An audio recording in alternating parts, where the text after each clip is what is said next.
नमस्कार आदरणीय दर्शकवृन्द, नयाँ दिग्दर्शनको आजको प्रस्तुतिमा यहाँहरू सबैलाई नवीन दाहाल हार्दिक स्वागत गर्दछु।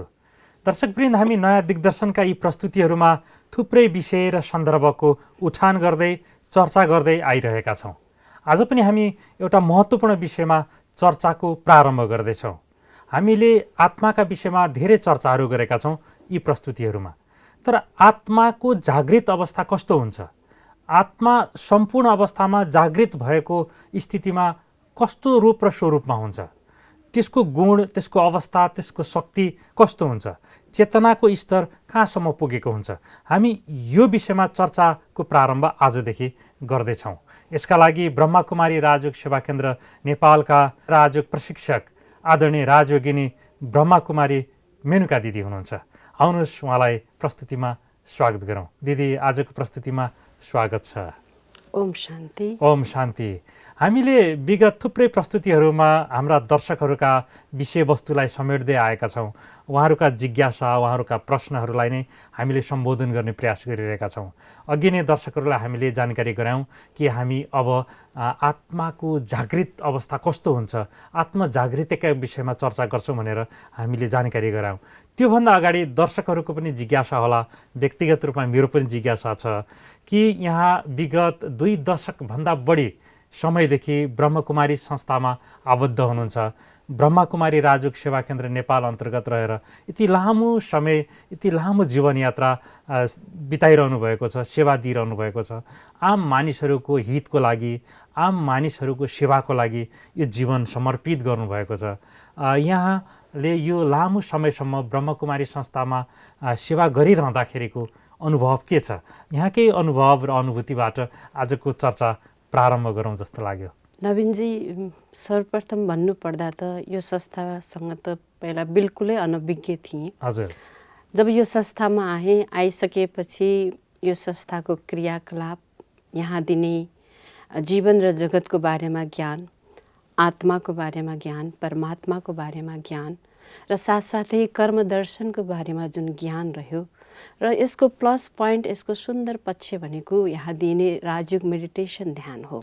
त्यो प्रति निकै नै आकर्षित भएँ र साथसाथै यसले जुन एउटा जनमानसमा अर्थात् समाजलाई एक किसिमको चाहिँ कुलत, दुर्व्यसन, कुसंस्कारमा फँसेका मानिसहरूलाई चाहिँ सत्य आध्यात्मिक ज्ञान र राजयोग मेडिटेसनको ध्यानबाट जुन जीवनमा परिवर्तन ल्याउने जुन एक किसिमको एउटा विहङ्ग मार्गको, एउटा चाहिँ बृहत मार्गको जुन सेवा जनमानसमा अथवा समाजमा पुर्याइरहेको छ, त यो सेवाप्रति पनि आफू आकर्षित भएँ र साथै यहाँ आफू पनि आबद्ध भएर अरूलाई पनि यस्तै किसिमको ज्ञान दिएर अरूलाई पनि सन्मार्ग, सतमार्गमा चाहिँ ल्याउन सकिन्छ भन्ने उद्देश्यले, त्यो हेतुले चाहिँ यस संस्थाप्रति आकर्षित भएँ। 2 दशकभन्दा बढी समयदेखि यहाँ आबद्ध हुनुहुन्छ।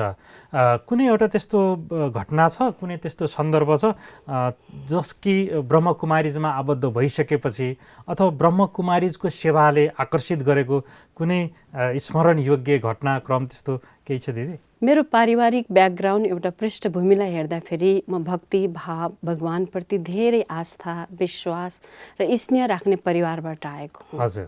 र सानैदेखि भगवानसँग चाहिँ एक किसिमको स्नेह, प्यार ममा पनि रहन गयो। किन भन्दाखेरि ठुलोले त्यही किसिमको संस्कार दियो। पारिवारिक रूपमै हुनुहुन्थ्यो सबैजना त्यसरी? हजुर। र त्यही किसिमको संस्कार पाइयो र यसरी पाउने क्रममा के भन्ने गर्थे भन्दाखेरि भक्ति गर्दा पनि जब भगवान भन्ने थाहा भइसकेपछि, भगवान तिम्रो चरणमा स्थान नपाएदेखि चरणको धुलो भए पनि बनाऊ है भनेर चाहिँ भगवानसँग चाहिँ प्रार्थना गर्ने गर्थ्यौँ हामी, हैन? त्यो गर्ने गर्थ्यौँ। त्यसरी यही क्रममा चाहिँ जीवनयापन गर्ने क्रममा चाहिँ अचानक चाहिँ लौकिक बुवाको चाहिँ मृत्यु हुन पुग्यो र त्यो मृत्युले एक प्रकारको चाहिँ शक जस्तो जीवनमा पर्न गयो, जसको कारणले गर्दाखेरि तनाव, सधैँ दुखी जस्तो रहने र मृत्यु सत्य हो, यो स्वाभाविक हो भन्ने कुरा थाहा हुँदा हुँदै पनि जब मृत्यु भइसकेपछि जुन बुवाको मृत्यु भइसकेपछि त्यसलाई स्वीकार्न गाह्रो भयो। किन भन्दाखेरि हर कोहीको जीवनमा कुनै पनि कुरा अकस्मात घट्छ भनेदेखि त्यसलाई एक्सेप्टेन्स लेभलमा ढाल्नको लागि गाह्रो हुने रहेछ। थाहा हुँदा हुँदै पनि कतिपय घटनाहरू हुन्छन् जो घटनाले सकको अवस्थामा पुर्याउँछ। हजुर हजुर। र त्यो हुन गएर जीवन एक किसिमको अस्तव्यस्त जस्तै हुन पुग्यो। र यही क्रममा चाहिँ म यस ब्रह्माकुमारी जुन संस्था छ यो संस्थासँग चाहिँ जुट्न पुगे, यहाँ चाहिँ आइपुगे। र आइसकेपछि यहाँको जुन एउटा साप्ताहिक ज्ञान कोर्स रहेको छ, 7 दिनको जुन कोर्स छ, त्यो कोर्स गरिसकेपछि यहाँ दिने जुन एउटा आध्यात्मिक प्रवचन छ, राजयोग ध्यान जुन छ, त्यो सुरुका दिनहरूमा जब यस सम्बन्धी ज्ञान भइसकेपछि त्यसलाई बिस्तारै बिस्तारै अनुसरण गर्दै गएँ। र अनुसरण गर्दै गर्दै जाँदाखेरि जुन एउटा राजयोग ध्यानबाट परमात्माको जुन एउटा बोध हुन आउँदछ, अनुभव हुन आउँदछ, त्यो हुन आयो। र यसरी अनुभव भइसकेपछि एउटा आफूभित्र एउटा विल पावर भनौँ, एउटा कन्फिडेन्स पावरको चाहिँ वृद्धि भएको चाहिँ आफूमा अनुभव भयो। सानोमा कस्तो थियो भन्दाखेरि अलिकति एउटा चाहिँ डर जस्तो, कोही व्यक्ति घरमा नौलो पाहुना आउँदा पनि बोल्न नसक्ने, ढोका पछाडि गएर लुक्थे, त्यो किसिमको चाहिँ संस्कार रहेको थियो। डर जस्तो हुने, अलि लाज जस्तो हुने, त्यो किसिमको रहेको थियो। जब यहाँ आइसकेपछि यस संस्थाको जुन ज्ञान छ, ध्यान छ, योग छ, राजयोग छ, त्यो अभ्यास गर्दै जाँदाखेरि आज आफूलाई एउटा कन्फिडेन्स पावर, एउटा विल पावर आफूमै डेभलप भएको चाहिँ महसुस गरेको छु। किन भन्दाखेरि यहाँ हजारौँको मासमा गएर पनि बोल्नुपर्ने हुन्छ। त्यो पावर पक्कै पनि राजयोग ध्यान अर्थात् परमात्माको स्मृतिबाट नै प्राप्त भएको मैले महसुस गरेकी छु। हजुर, त्यो शक्तिको अनुभूति यहाँलाई कति समयपछि भयो? जतिखेर ब्रह्मकुमारी संस्थामा आउनुभयो, आबद्ध हुनुभयो, यहाँ सिक्नुभयो, जान्नुभयो, त्यसपछिको महसुस त यहाँलाई कसरी हुन थाल्यो? नवीनजी, भन्नुपर्दाखेरि म एउटा पहिला स्कुलमा पढाउने गर्दथेँ। र स्कुलमा पढाउँदाखेरि एउटा टिचरलाई कन्फिडेन्स पावरको नितान्त आवश्यकता पर्दछ। र जब यहाँ आइसकेपछि यहाँको ज्ञान, राजयोग ध्यानको अभ्यास गरेपछि त्यो पहिलाको कन्फिडेन्स पावरको लेभल र जब यहाँ आइसकेपछिको जुन कन्फिडेन्स पावरको लेभलमा आफूलाई आकाश र जमिनको अन्तर महसुस गरेँ। र वास्तवमा महसुस भन्ने कुरा एकैपटक हुने कुरा पनि होइन। किन भन्दाखेरि practice makes a man perfect भनेर भनिन्छ। किन भन्दाखेरि कुनै पनि चिजको, चाहे भौतिक चिज होस् चाहे आध्यात्मिक चिज होस्, त्यसको चाहिँ एउटा अनुभवको लागि हामीलाई सतत प्रयासको आवश्यकता पर्दछ। त बिस्तारै जब यहाँको साप्ताहिक कोर्स गरिसकेपछि यहाँ दिने जुन शिक्षा छ त्यो शिक्षालाई ग्रहण गर्दै गइसकेपछि यहाँका रुल्स र रेगुलेसनहरू जुन छन् त्यसलाई फलोअप गर्दै गइसकेपछि हामीलाई चाहिँ बिस्तारै बिस्तारै यो परमात्माको ज्ञान भनौँ, परमात्माको शक्ति भनौँ, परमात्माको गुण भनौँ, त्यसको अनुभव हुँदै जाने रहेछ। र यसरी किन भन्दाखेरि जस्तो किसिमको पात्र हुन्छ त्यस्तै किसिमको पानी हुन्छ। फोहोर पात्रमा सफा पानी राखे पनि के हुन्छ त भन्दा फोहोर नै हुन्छ। यदि पात्र ठिक छ, सफा छ भने त्यसमा त्यसको अस्तित्व पनि त्यही किसिमको हुन पुग्दछ, पानीको अस्तित्व पनि। त्यस्तै किसिमले परमात्माले हाम्रो जीवनलाई परिवर्तन गराउनको लागि जुन एउटा मार्ग दिनुहुन्छ त्यो मार्गमा हिँड्नको लागि चाहिँ हामी त्यही ट्र्याकभित्र चल्यौँ भने पक्कै पनि हामी डेस्टिनेसनसम्म, गन्तव्यसम्म हामी पुग्न सक्दो रहेछौँ। त्यो अनुभूति गर्ने भनेको आत्माले हो। किनभने हामीले विगतका धेरै प्रस्तुतिहरूमा आत्माको विषयमा चर्चा पनि गरेका छौँ, आत्माको गुणको सन्दर्भमा कुरा गरेका छौँ, आत्मा र परमात्माको धेरै चर्चा पनि गरेका छौँ। हामी आत्मा जागृतिको अवस्थासम्म पुगेर चर्चा गर्ने प्रयासको यो श्रृङ्खला हामीले प्रारम्भ गर्दैछौँ। अब आत्मा जागृतिमा पुगेर चर्चा गर्नुभन्दा अगाडि आत्माकै शक्ति, आत्माकै आन्तरिक शक्तिकै बारेमा चर्चा गर्नु पर्ला। आत्माको स्वयंको अवस्था चाहिँ कस्तो हुनुपर्छ? ऊ शक्तिशाली हुनको लागि उसको अवस्था चाहिँ कस्तो हुनुपर्छ? आत्माको अलिकति गुण र विशेषताबाट यो चर्चालाई अगाडि बढाउँ। भनाइ पनि छ, कोही पनि व्यक्ति जन्मजातै नराम्रो हुँदैन। हजुर हो, त्यो हामीले सुनिराखेका छौँ। त्यस प्रकार कोही पनि व्यक्ति जन्मजातै नराम्रो हुँदैन भन्नुको भावार्थ तात्पर्य यही रहेको छ कि हरेक व्यक्तिमा, हरेक आत्मामा अन्तर्निहित गुण रहेको हुन्छ। फन्डामेन्टल भ्यालुज भनौँ यसलाई, कोर भ्यालुज पनि भन्न सक्छौँ हामी। त्यो भ्यालुजहरू रहेको हुन्छ, जस्तै शान्ति, शक्ति, प्रेम, पवित्रता, आनन्द, ज्ञान, यो सबै रहेको हुन्छ। तर यो कस्तो अवस्थामा रहेको छ त आजभन्दा एउटा सुसुप्त अवस्थामा रहेको छ। लुकेको अवस्थामा। जस्तै एउटा हामीले कोहिनूर हिराको पनि उदाहरण दिन सक्छौँ। हजुर। कोहिनूर हिराको आफ्नै चमक हुन्छ, हो हो। तर जब त्यसलाई धुलोले चाहिँ ढाकिन्छ अथवा छोपिन्छ भनेदेखि त्यसमा भएको जुन ओरिजिनल चमक लुप्त अवस्था र एउटा गौण अवस्थामा रहेको हुन्छ।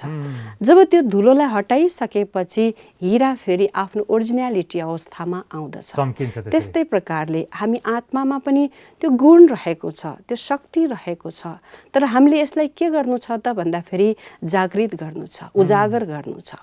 यसको लागि जस्तै म एउटा इक्जाम्पल दिन चाहन्छु। जसरी जमिनभित्र पानी रहेको हुन्छ, त्यसलाई ट्युबवेलको माध्यमबाट, पम्पको माध्यमबाट बाहिर ल्याउनको लागि जब हामीले चाहिँ खन्छौँ, त्यसमा मेसिन जडान गरिसकिसकेपछि पानी ल्याउनको लागि फेरि पम्पमा अथवा ट्युबवेलमा के गरिन्छ त भन्दा पानी राखिन्छ। तब नै के हुन्छ त भन्दा भित्रको पानी माथि आउँछ। त्यस्तै प्रकारले हामी भित्र पनि अनेकौँ आन्तरिक शक्ति रहेको छ, आध्यात्मिक शक्ति रहेको छ, अलौकिक शक्ति रहेको छ। त्यसलाई उजागर गर्न जरुरत छ। तर त्यसको लागि के भनेको आध्यात्मिक ज्ञान, र यो आध्यात्मिक ज्ञानको तारतम्य भनेको आत्मा र परमात्मासँग जोडिएको छ। हजुर, परमात्मासँग जानुभन्दा पहिला आत्माले आफ्नो शक्ति, आफ्नो क्षमता, आफ्नो गुणलाई पहिचान गर्नु पर्यो होला नि। आफू पहिला तयार हुनुपर्ने होला आत्मा, होइन? त्यसको लागि स्वयं व्यक्तिले आफ्नो आत्मालाई कसरी तयार यो अवस्थामा राख्न सक्छ? यसको लागि महसुस शक्ति धेरै ठुलो शक्ति हो। त्यसैले एउटा इङ्ग्लिसमा भनाइ पनि छ, self realization to God realization भनेर भनिन्छ। बिना सेल्फ रियलाइज बिना गडको रियलाइज गर्न सकिँदैन। र गडमा भएको पावर भनौँ, गडमा भएको जुन गुण भनौँ, जुन गडमा भएको जुन क्यापेबिलिटी भनौँ, त्यसलाई महसुस गर्नको लागि सेल्फ रियलाइजेसन नितान्त आवश्यक रहेको छ। यसरी सेल्फ रियलाइजेसनको ढोका भनौँ, द्वार भनौँ, पहिलो सिडी भनौँ, त्यो आध्यात्मिक ज्ञान हो। त्यसरी यो आध्यात्मिक ज्ञानको माध्यमद्वारा र साथसाथै हामीले आध्यात्मिक ज्ञानको साथसाथै आत्मचिन्तनको पनि आवश्यकता रहेको हुन्छ। आत्मचिन्तनको साथसाथै आत्मअन्वेषण, आत्मविश्लेषण, आत्मसमालोचना, यस्ता किसिमका जुन हामीभित्र एक्टिभिटिजहरू भइसकेपछि नै हामीले आत्मदर्शन साथसाथै परमात्मा दर्शन र परमात्मा अनुभूति गर्न सकिँदो रहेछ। हामीले आत्माको चर्चा गरिरहँदाखेरि, आत्माको कुरा गरिरहँदाखेरि परमात्माको सन्दर्भ आइहाल्छ। बिना परमात्मा आत्मा पुरा हुन सक्दैन भनिन्छ। यसर्थ आत्मा र परमात्माको सम्बन्ध चाहिँ अत्यन्तै निकट छ भनिन्छ। जसरी एउटा शरीरको लागि औषधिहरू बनेको छ, शरीरको लागि भिटामिन्सहरू छ, डक्टरहरू हुनुहुन्छ, हस्पिटलहरू बनेको छ भनेदेखि आत्माको लागि एउटै हस्पिटल हो, एउटै उपचार हो, एउटै औषधि हो, परमात्मा भनिन्छ। तालमेल कसरी मिलाउन सकिन्छ? आत्मा र परमात्माको तालमेल चाहिँ एउटा बिरामी जसरी हस्पिटल जान्छ त्यसै गरी एउटा आत्माले परमात्मासँगको तालमेल कसरी मिलाउन सक्छ? उसको अवस्था कस्तो हुनुपर्छ? आत्माले परमात्मासँग पुग्नुभन्दा अगाडिको अवस्था कस्तो हुनसक्छ? सर्वप्रथम त परिचयको आवश्यकता पर्दछ। बिना पहिचान त केही पनि गर्न सकिँदैन। हरेक कुराको हामीलाई जानकारी हुन आवश्यक रहेको छ। जस्तै एउटा साधारण उदाहरण दिएर पनि हामी बुझ्न सक्छौँ। यो व्यवहारिक पनि हो र हामीले आफ्नो आँखाबाट प्रत्यक्ष रूपबाट हरेक घर घरमा यो घटिराखेको हुन्छ। जस्तै एउटा सानो बच्चा हुन्छ। सानो बच्चा पहिलो दिन जब स्कुल जानको लागि चाहिँ हामीले चाहिँ मनाउनु पर्ने हुन्छ, ऊ रुन्छ, जान्न भनेर कराउँछ। हामीले उसलाई ललाई फकाइ अनेक चिज दिएर उसको जुन अपेक्षाहरूलाई पुरा गर्छु भनेर चाहिँ हामीले फकाउनु पर्ने हुन्छ। तब ऊ जान मान्दछ, त्यही पनि रोइ ऊ स्कुल जान्छ। र गइसकेपछि जब ऊ स्कुलमा पुगिसकेपछि स्कुलको माहौलमा ऊ बिस्तारै घुलमेल हुन्छ, साथीभाइलाई चिन्दै जान्छ, त ऊ त्यहाँ रमाउन सुरु गर्दछ। र त्यहाँ रमाइसकेपछि के हुन्छ त भन्दाखेरि जब ऊ घर फर्कँदाखेरि आमाले उसलाई खाना खुवाइराखेको हुन्छ। खाना खुवाइराख्दा पनि उसले के गर्छ त त्यहाँ अब भन्दाखेरि हिजो रोइ गएको बच्चा अब स्कुलको कुरा गर्न सुरु गर्दछ, साथीभाइको कुरा गर्न सुरु गर्दछ, होइन शिक्षकको कुरा गर्न सुरु गर्दछ। फलानु साथीले यस्तो भन्यो, फलानु साथीले यस्तो गर्यो भन्यो। किन भन्दाखेरि त्यहाँ उसको परिचय भयो। साथीसँग परिचय, ओहो। परिचय भइसकेपछि स्नेह भयो, स्नेह भइसकेपछि सम्बन्ध भयो। हजुर। यसरी परिचय, स्नेह र सम्बन्धबाट सहयोग मिल्ने गर्दो रहेछ। त्यस्तै प्रकारले पहिला परमात्मासँग आत्माको तारतम्य अथवा तालमेल मिलाउनको लागि हामीलाई परमात्माको सही र सत्य परिचय हुनु नितान्त आवश्यक रहेको छ। यसरी परमात्माको परिचयपछि उहाँसँगको सम्बन्ध, उहाँको कर्तव्य गुणलाई जानिसकेपछि नै हामीले परमात्मासँग आफ्नो चाहिँ एउटा चाहिँ सत्य सम्बन्ध भनौँ, अविनाशी सम्बन्ध भनौँ, एउटा चाहिँ इमर्टल एउटा चाहिँ रिलेसनसिप भनौँ, त्यो हामीले चाहिँ कायम गर्न सक्दो रहेछ अथवा जोड्न सक्दो रहेछ। हजुर, परमात्माको पनि पहिचान हुनु पर्यो हैन? अनि आत्माले आफ्नो पनि त पहिचान गर्नु पर्यो नि पहिला। आफ्नो कुन अवस्थामा छु म, मेरो अवस्था के छ, त्यसपछि मात्रै परमात्मासँगको कनेक्सनमा जाने होला नि, त्यहाँबाट शक्ति प्राप्त गर्ने होला नि। दुवैको परिचय र अवस्था त दुवैलाई थाहा हुनु पर्यो नि हैन? त्यसरी राजयोग ध्यान अभ्यासमा हामीलाई के सिकाइन्छ त भन्दाखेरि आत्मचिन्तन एउटा चाहिँ प्लस पोइन्टको रूपमा बताइन्छ। हजुर।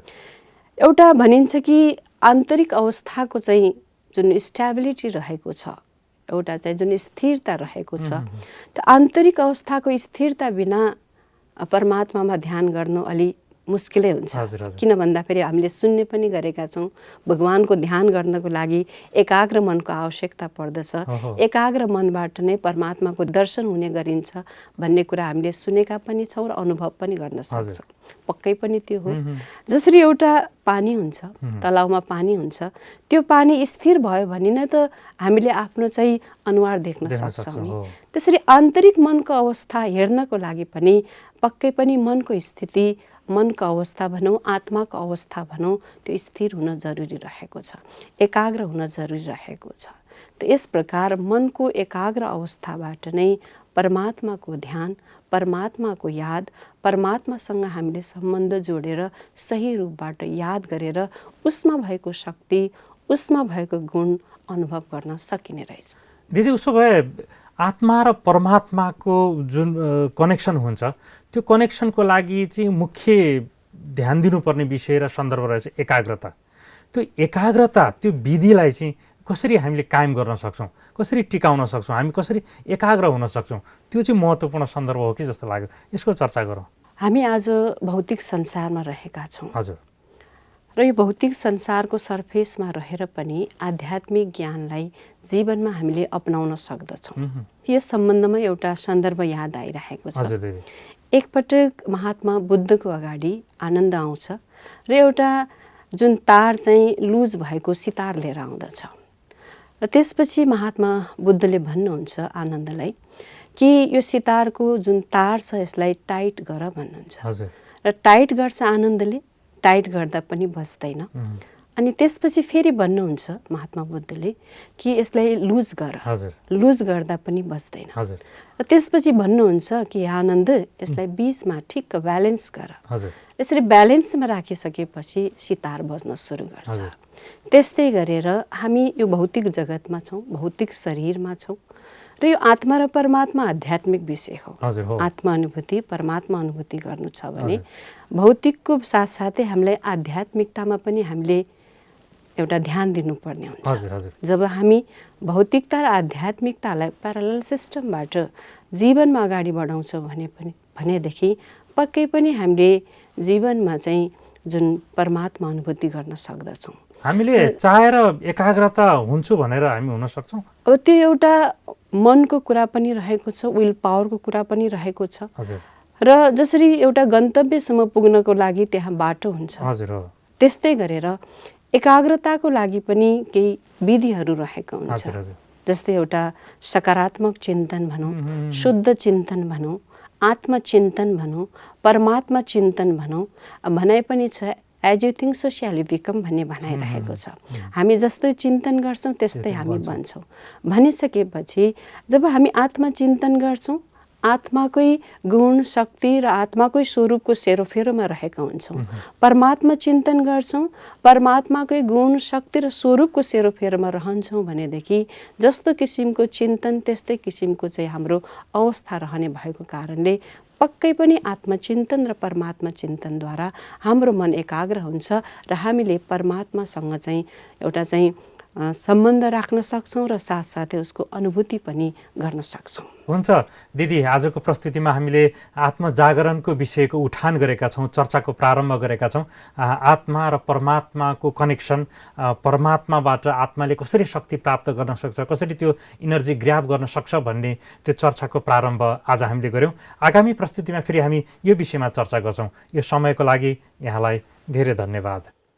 ओम शान्ति। ओम शान्ति। आदरणीय दर्शकवृन्द, हामीले आत्मजागरणका विषयमा चर्चाको प्रारम्भ गरेका छौँ र आत्मजागरणको विषयको चर्चाको आरम्भ हामीले आत्माले परमात्माबाट कसरी शक्ति प्राप्त गर्न सक्छ, त्यसका आधारहरू के हुन्, त्यसका अन्य पक्षहरू के हुन सक्छन्, हामीले के कुरामा ध्यान दिनुपर्छ भन्ने विषयको चर्चा आज गऱ्यौँ। आगामी प्रस्तुतिमा हामी अत्यन्त महत्त्वपूर्ण र गहन विषयमा चर्चा गर्नेछौँ। यहाँहरू सबैलाई आगामी नयाँ दिग्दर्शन हेर्नको लागि आग्रह गर्दै नवीन दाहाल बिदा हुन्छु। नमस्कार, धन्यवाद।